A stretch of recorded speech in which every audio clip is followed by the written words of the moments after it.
Ini men ini ya. Ini rumah sakitnya banyak pasien. Mereka di atas orang rakyat men. Ya. Belakangan ini ramai diperbincangkan di sosial media video yang memperlihatkan tenaga kesehatan asyik karaoke di sebuah puskesmas pada malam hari. Tidak hanya mengganggu pasien, aktivitas para nakes pada malam hari itu pun turut mengganggu warga sekitar. Namun demikian, Kepala Dinas Kesehatan Kabupaten Sintang, Edi Harmaini, membantah terkait adanya komplain dari pasien dan juga warga sekitar.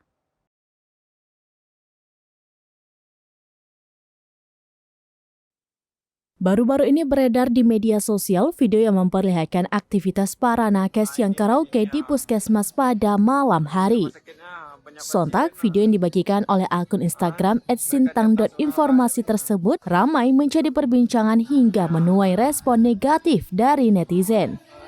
Terkait hal tersebut, Kepala Dinas Kesehatan atau Kadinkes Kabupaten Sintang, Edi Harmaini pun buka suara. Dilansir dari tribunpontianak.com via tribunmedan.com, Edi Harmaini mengatakan bahwa kejadian itu terjadi di Puskesmas Ketungau Hilir. Akan tetapi menurutnya tidak ada warga yang merasa terganggu oleh bunyi musik. Edi menyampaikan bahwa suara musik karaoke yang berasal dari lantai 2 Puskesmas Ketungau Hilir hanyalah sebagai hiburan ringan saat jam istirahat nakes. Kegiatan tersebut berlangsung setelah para petugas kesehatan berkumpul untuk membahas hasil lokakarya mini lintas sektoral yang diadakan selama 2 hari sejak Senin dan Selasa.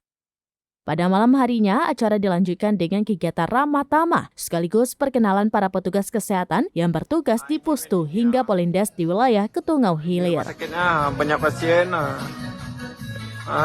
Mereka di atas orang rakyat men. Ya.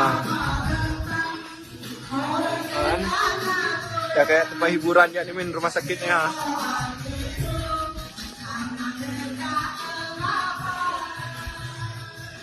Demikian informasi terkini, Syederalun, saksikan terus beragam informasi lainnya. Coba like dan share seluruh akun seramines.com.